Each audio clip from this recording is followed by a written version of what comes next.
Shalom jemaat Tuhan dan pendengar Bread Life yang setia. Kehidupan manusia dan waktu adalah dua hal yang tidak dapat dipisahkan.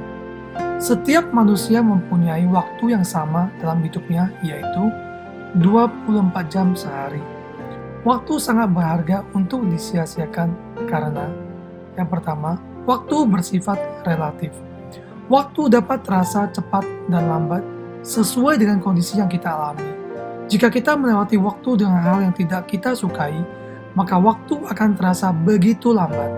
Tetapi waktu akan terasa cepat jika kita melakukan hal-hal yang kita senangi. Yang kedua, waktu kita terbatas. Kita tidak selamanya hidup di dunia ini. Yang ketiga, waktu terus berjalan dan tak akan pernah kembali, serta tidak ada yang dapat menghentikannya. Meskipun demikian, kita tidak perlu menjadi orang yang seperti diuber-uber waktu. Ada beberapa nasihat dalam Alkitab mengenai waktu. Yang pertama, jangan tergesa-gesa. Alkitab memperingatkan bahwa orang yang tergesa-gesa akan salah langkah atau berpotensi keliru membuat keputusan. Itu dapat kita baca di Amsal 21 ayat 2. Orang yang sedang terburu-buru dalam melakukan apapun biasanya cenderung lalai atau kurang teliti, sehingga hal yang seharusnya dicermati atau penting malah luput dari perhatian. Akibatnya, salah mengambil keputusan dengan mengalami hal-hal yang dapat merugikan.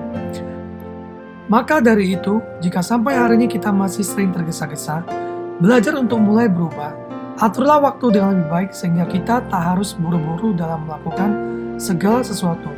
Terlebih ketika kita harus mengambil keputusan penting, karena orang tergesa-gesa berpotensi salah langkah. Yang kedua, ada waktu untuk perhentian, istirahat, ataupun sahabat. Bagi orang yang sangat sibuk 24 jam sehari tampaknya masih kurang. Setiap hari berakhir dengan kelelahan, sementara tugas-tugas masih menumpuk. Liburan merupakan impian yang sulit diwujudkan. Tuhan memberikan hukum sabat kepada Israel.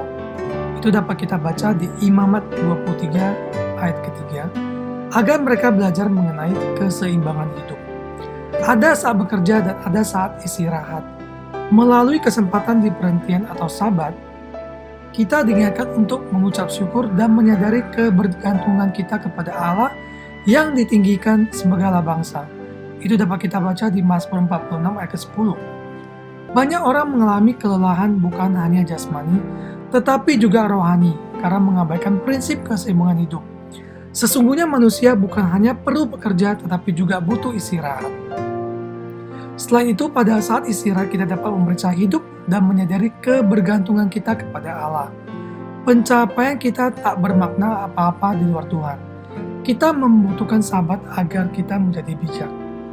Yang ketiga, ada waktu kesendirian bersama Tuhan.